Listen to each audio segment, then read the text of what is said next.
Ramírez, periodista económico. Lorenzo, ¿qué tal? Muy buenos días. ¿Qué tal? ¿Cómo llevas el Blue Monday? José Bueno, Antonio. siempre tengo la duda de si es en septiembre o enero, pero no, es ahora claramente. Cuando llega enero me doy cuenta de que de verdad es en enero. ¿Cómo lo llevas tú? Sí. Bien, bien, ya sabes que yo es que como no hago muchos deseos estos de año nuevo, pues entonces tampoco tengo luego que arrepentirme de ellos, que es una de las razones fundamentales del Blue Monday.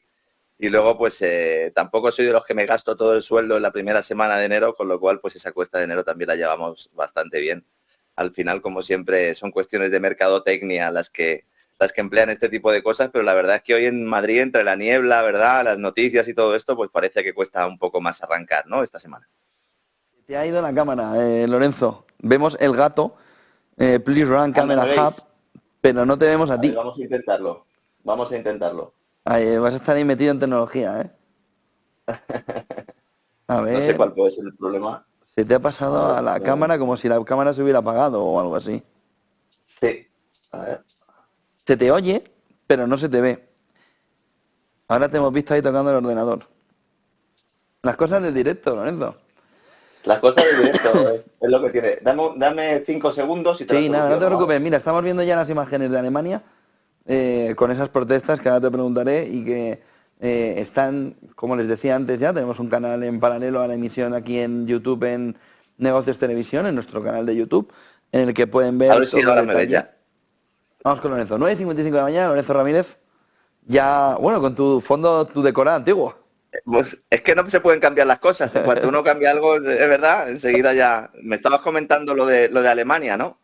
Sí, Noticias en Alemania, noticias en Alemania que parece que se intentan ocultar, ¿no? Por parte de algunos medios de comunicación. La verdad es que estas protestas llevan ya algunos días, pero evidentemente al final el país se paraliza, pues por dos motivos fundamentales. Uno, por la errática política, ¿no?, del gobierno de Olaf Scholz, que parece más empeñado en responder a intereses internacionales que a nacionales. Y luego por una cuestión que va más allá incluso de Alemania, que estamos hablando de un ataque absoluto a todo lo que tiene que ver con la agricultura europea. Nosotros aquí venimos denunciándolo desde hace mucho tiempo. La famosa ley Restore Nature, restablecer la naturaleza, que aprobó la Comisión Europea y que, bueno, pues que está en debate y en buena medida, buena parte de ese texto ya se ha aprobado, lo que hace es reducir las posibilidades de supervivencia de la agricultura europea. No olvidemos que la Unión Europea se crea en el principio, la CEE, la Comisión Económica Europea, era la Comisión Económica Europea del acero, del carbón y sobre todo para proteger el aspecto agrícola. El acuerdo era que Francia pudiera proteger su sector agrícola y que Alemania pudiera potenciar su sector industrial. Poco a poco fueron entrando otros países. España también estaba interesado en esa potenciación agrícola y vemos cómo pues se va abandonando todo esto en base a una religión climática que no tiene que ver con la protección del medio ambiente, lo hemos dicho aquí muchas veces, y que es más un proyecto de ingeniería social que atenta contra los propios intereses no solo nacionales de Alemania, sino europeos, con lo cual pues estamos viendo una serie de protestas que también pueden ser el germen de otras que se produzcan en otros países europeos. Hay más países, sobre todo en el este de Europa, se están produciendo, incluso en España podríamos ver en los próximos días, a tenor de lo que me comentaban algunos agricultores a primera hora de esta mañana, también podríamos ver movimientos similares. Al final, pues es una cuestión de tiempo que la gente se eche a la calle y que empiece a protestar contra lo que es directamente pues un ataque a la propiedad privada, a la libertad de los ciudadanos y a esa seguridad alimentaria que parece que muchos quieren defender cuando se trata de otras materias y otros aspectos de la vida, pero que en materia alimentaria, en materia agrícola, pues se quieren olvidar, ¿no, José Antonio? Sí, mirando sobre todo a ver qué puede suceder y cómo pueden reaccionar las élites, ¿no? Coincide con Davos, que no es menor o esta protesta, y coincide también, Lorenzo, con un artículo el fin de semana de un informe supuestamente secreto que cita el diario Bild, en el que dice que Alemania se estaría preparando para el mes de febrero, es decir, para allá, ante un posible ataque de Putin, no a Alemania, no lo dice eso el informe, sino a un país OTAN, pero que haría a la OTAN ya entrar y que por tanto citan que defensa ya estaría movilizándose, cómo sería la manera de hacer ese movimiento. Y aquí surgen dos cuestiones, Lorenzo. Hay una parte en la que podemos pensar que es otra vez la vuelta a quiero alertar a la población para que no estén descansados ni medio segundo, o de verdad crees que hay una posibilidad real por los mensajes de Tajani la semana pasada sobre el ejército europeo, por los mensajes del ministro de Defensa sueco, por los mensajes de Pistorius, de que ellos ya tenían una información clave de que Rusia podía movilizar, sobre todo, pues, o hacia Finlandia, o hacia Moldavia, o hacia países que pudieran acercarse al entorno OTAN, o incluso OTAN. ¿Cómo lo valoras tú lo que está diciendo, lo que lleva en las últimas horas el diario Bild? Te fijas, este tipo de argumento, este tipo de noticias o estas declaraciones también, ¿no?, que acabas de mencionar, van un poco en línea de las que se produjeron también al principio de la guerra de Ucrania, sobre todo cuando en el mismo momento en el que se estaba negociando esa paz que luego los ingleses pues dinamitaron, ¿no? La idea era que Rusia no se iba a conformar con Ucrania, que iba a realizar intervenciones militares en otros países y que al final se iba a tener que activar ese famoso artículo 5 de la OTAN que dice que cuando se ataca a un miembro de la OTAN hay que responder y hay que hacerlo de manera clave, ¿no? Yo creo que esto coincide sobre todo con el hecho ya más que notable de que la guerra de Ucrania está completamente perdida para Ucrania y que ya hay que ir a un proceso de negociaciones, de acuerdo de paz, llámalo como quieras, para ir reduciendo esa presión, pero claro, entonces, ¿cómo justificas el seguir incrementando el gasto militar? ¿Cómo justificas la existencia de ese supuesto ejército europeo, que a Borrell parece que le gusta mucho? Y sobre todo, ¿cómo justificas la fagocitación de la industria armamentística europea por parte de la norteamericana, que es la que pues realmente va a aprovechar todo este proceso? De hecho, el caso de Rheinmetall, por volver con el ejemplo alemán, es más que evidente. Rheinmetall es una de las compañías fundamentales del complejo militar industrial alemán, son los que fabrican los cañones, ¿no? Los mecanismos de disparo de los famosos Leopard, y es una empresa que está participada por empresas norteamericanas y prácticamente es propiedad de empresas norteamericanas, ¿no? Hay que justificar ese gasto, hay que justificar también, el Pentágono lo decía ayer, que hay que incrementar también el desembolso para garantizar la seguridad nacional de Estados Unidos, porque buena parte del armamento ha ido a Ucrania y ahora mismo los arsenales están vacíos y hay que buscar una justificación. Yo quiero pensar eso, yo no me puedo meter en la cabeza de Putin, pero si algo ha demostrado Putin es que los ataques que ha realizado han sido siempre defendiendo a esa república del Donbass, y aunque es verdad que en algunas ocasiones ha atacado Kiev, no ha ido más allá de eso. También tiene que ver todo esto, no nos podemos olvidar, con algo sucedido hace 3 o 4 días, cuando Reino Unido ha anunciado ese apoyo militar sin fisuras a Ucrania, en lo que prácticamente pues se deriva que va a ser un protectorado de Ucrania militar, no solo de Reino Unido, sino también de Alemania, que Alemania va a instalar buena parte de las fábricas de armamento en Ucrania, y al final se trata de hacer que Ucrania sea un país OTAN sin ser un país OTAN, con los beneficios que te da ser un país OTAN, que puedes entrar allí y puedes hacer y deshacer a tu antojo, y sin los perjuicios que te da, que hace falta una fiscalización, que en el fondo Ucrania siempre ha sido eso, ha sido un patio trasero, ha sido un sitio donde poder seguir haciendo negocios. Aquí la cuestión es, ¿Putin va a aguantar que la OTAN ponga armamento en las puertas ucranianas? ¿Putin va a aguantar que aunque de facto Ucrania no entre en la OTAN, de hecho sí lo haga?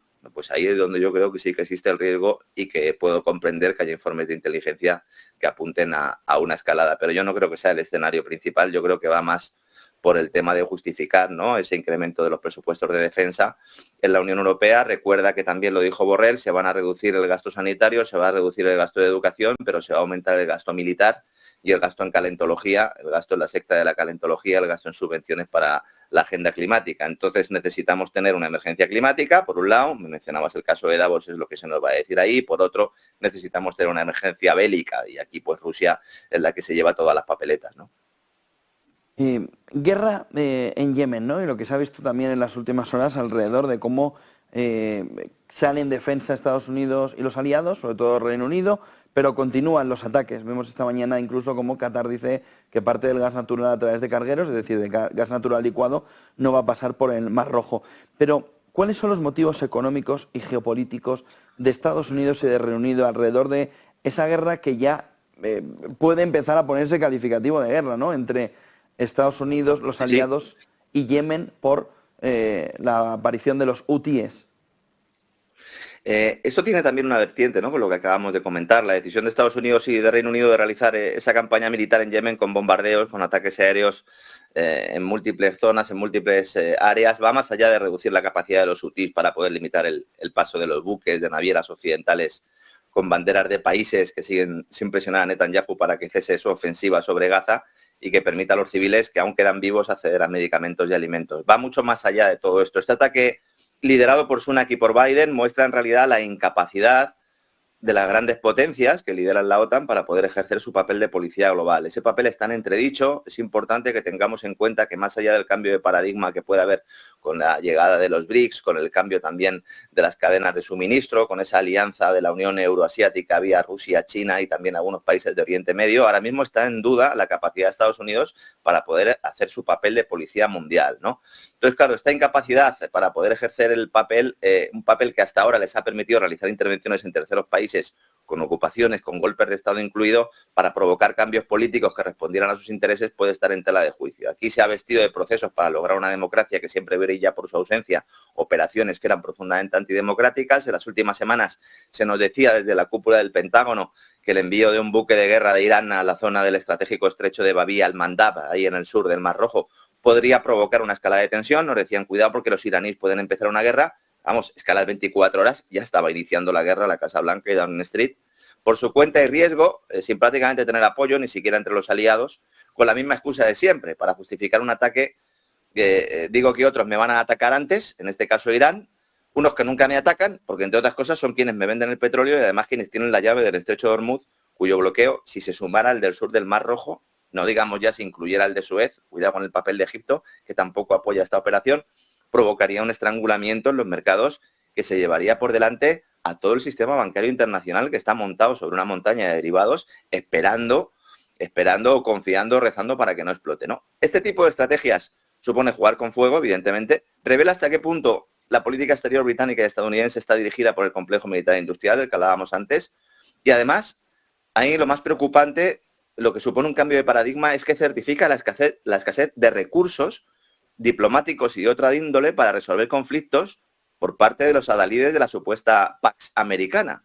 Claro, al final, la Pax Americana ni es pacífica, no solo queda la carta de la guerra para conseguir objetivos, esperando que Irán no actúe, confiando en que los ciudadanos que viven en los países occidentales, en la denominada comunidad internacional, van a respaldar lo que no es nada más ni nada menos que una guerra para defender intereses propios, y también de terceros países, pero no europeos, en este caso de Israel, que es la principal víctima del bloqueo comercial de los hutíes, y además se pone de manifiesto la incapacidad de la Armada de Estados Unidos para poder evitar ataques de los rebeldes yemeníes, lo cual manda un mensaje a los taiwaneses bastante inquietante. Y dice, si no podéis proteger a vuestros barcos de los hutís, ¿cómo vais a defendernos nosotros de los chinos, no? Y luego hay una clave económica muy importante, porque la amenaza hutí, además de afectar al comercio marítimo en términos de plazos de entrega, de costes, de todo esto hemos hablado ya, ¿verdad?, en los últimos días, tiene una derivada importante que no podemos eludir. La de la amenaza inflacionaria, como consecuencia de la ruptura de la cadena de suministro. Hablabas antes el caso de Qatar. Esto afecta a un estrecho marítimo por el que pasa un 15% del comercio mundial por barco. Entonces, un episodio inflacionario obligaría a la Reserva Federal a repensar la bajada de tipo de interés, esas que el mercado espera como agua de mayo, precisamente además en primavera, y que podrían truncarse si se produjera un shock de oferta, con el elemento añadido de que un shock de ofertas no lo solucionas subiendo tipos de interés. Y esto perjudicaría los intereses de un partido demócrata que aspira a seguir en el despacho Oval alimentando a los señores de la guerra y a los prebostes de Wall Street, que como sabes son adictos a la liquidez que les entrega el propio Banco Central, y también sus amigos del Tesoro. Y esto también explica la urgencia de Washington para iniciar bombardeos masivos con los que detener el envite de unos hutís que han demostrado la incapacidad absoluta de la denominada Operación Guardián de la Prosperidad, que es como llamó a la coalición Estados Unidos que montó para proteger a los buques de las navieras occidentales en su paso por el estrecho. Hay que decir que a pesar de tener la producción de sistemas de armas pues, caros y tecnológicamente más complejos con el permiso de los chinos y que proporcionan excelentes beneficios a la industria armamentística, Estados Unidos no es capaz de producir las armas necesarias para luchar y ganar guerras reales al otro lado del mundo. El caso de Ucrania ha sido evidente, pero aquí también. Las reservas de misiles interceptores que estaban utilizando para proteger a los barcos de las navieras occidentales de los hutíes se estaban agotando. Y si se agotan, esto hace que las fuerzas occidentales sean más vulnerables, no solo en el Mar Rojo y también en el Mediterráneo, sino también en el Pacífico, donde, como digo, pues China está ahí con sus misiles hipersónicos y balísticos, ¿no? Hay un informe de la consultora Fortis que ponía el acento sobre esta cuestión justo antes de que se produjera la declaración de guerra, diciendo que, evidentemente, pues la coalición mostraba sus costuras y que no se podía garantizar este tránsito en el enclave marítimo. Con lo cual, solución, bombardeo, bombardeo, bombardeo. Y además, las empresas de armamento usan esta crisis para decir a los políticos norteamericanos que necesitan más recursos económicos para garantizar la seguridad de Estados Unidos y sus aliados. Un dinero que, como comentábamos antes, va a salir, como siempre, de los bolsillos de los contribuyentes, José Antonio. Una cuestión aquí, ¿cómo lo analizas tú, Lorenzo? Pero la mayor amenaza ahora mismo para el comercio es Yemen, o vuelve a ser otra vez, viendo sobre todo lo que está sucediendo en Alemania, esa famosa, siempre dicha por ti, soga verde europea. Bueno, es que mientras todos miran a Yemen no se dan cuenta de que el verdadero reto para el sector marítimo europeo no está en desiertos remotos ni en montañas lejanas, como decía Aznar, sino en la política comunitaria dirigida a utilizar las emisiones de CO2 para potenciar una agenda de ingeniería social que nos está llevando a las puertas del abismo y que, como bien dices, pues hemos bautizado ya hace tiempo con el concepto de la soga verde, que es un proceso de suicidio con la excusa medioambiental. El pasado 1 de enero, cuando estábamos todos con las uvas, que si la Pedroche para arriba, que si la Pedroche para abajo, el pasado 1 de enero entró en vigor la nueva Directiva Europea sobre el régimen de comercio de derechos de emisión para el tráfico marítimo, la denominada Emissions Trading System, la ETS, que ya está teniendo consecuencias nefastas. Hablabas del caso en Alemania, pero también para España. Está viendo cómo se comienzan a producir los primeros desvíos de tráfico en el puerto de Algeciras, con unos barcos que se van a Marruecos, a Reino Unido, incluso a Egipto, para eludir este castigo, que con la excusa del CO2, pues genera una situación de desequilibrio y de falta de competitividad frente a puertos vecinos, que una falta de competitividad que no se puede permitir Europa en estos momentos tan difíciles, ¿no? El sector ya hacía años que tenía problemas derivados de las regulaciones comunitarias y de la crisis energética provocada por los mismos políticos que reclaman ese cambio en los modelos productivos y que han disparado los costes hasta niveles que no puede asumir la industria. En el caso de España, las autoridades portuarias de Algeciras, de Valencia y de Barcelona, que son los principales puertos de transbordo de contenedores del país, habían solicitado a Bruselas que se les aplicara un régimen más flexible en la aplicación de esta directiva. Esto es muy curioso porque cada vez que se aprueba una directiva hay un montón de países que dicen, oiga, ¿me puede dejar a mí que no la cumpla?, ¿no? Mostrando hasta qué punto pues es una soga verde, es un problema. Hay puertos que disfrutan de esta flexibilidad, el de Tánger en Marruecos, el de Port Said West en Egipto, que aunque no son europeos, están incluidos en la normativa europea en una nueva figura legal de puertos vecinos que han creado ad hoc para evitar el uso de puertos cercanos a países de la Unión Europea por parte de las navieras para poner el contador de las emisiones a cero. Entonces, esta directiva califica a los puertos vecinos, ellos lo denominan puertos transparentes, es muy bonito esto, como aquellos en los que la actividad del transbordo supera el 65% de la actividad anual y se encuentren situados fuera de la Unión Europea, pero a menos de 300 millas náuticas de un puerto comunitario. Entonces, el hecho de que tengan que ser puertos ajenos a la Unión Europea ha dado carpetazo a la petición de los puertos españoles. Entonces, si un barco portacontenedores, por ejemplo, sale de Singapur y va a las costas italianas y luego desde allí va a Amberes, a Bélgica, el 50% de las emisiones de CO2 desde Singapur a Italia se contabilizan junto con el 100% de las emisiones del trayecto de Italia a Amberes. Estas últimas por ser un recorrido completo dentro de la Unión Europea. Por el contrario, si se hace una escala en Egipto, en Port Said o en Tánger, que estaría incluido en esta taxonomía, se contabiliza solo el 50% de todas las emisiones desde Singapur hasta Amberes. No, pues yo no sé si hay lobby o no marroquí o egipcio en la Unión Europea, pero evidentemente esto ¿a quién beneficia? Al puerto egipcio y al puerto de Tánger en Marruecos. Y esto genera un diferencial que mantiene a estos puertos como una escala más favorable frente a muelles europeos y no es difícil adivinar lo que va a ocurrir con la entrada en vigor de esta directiva.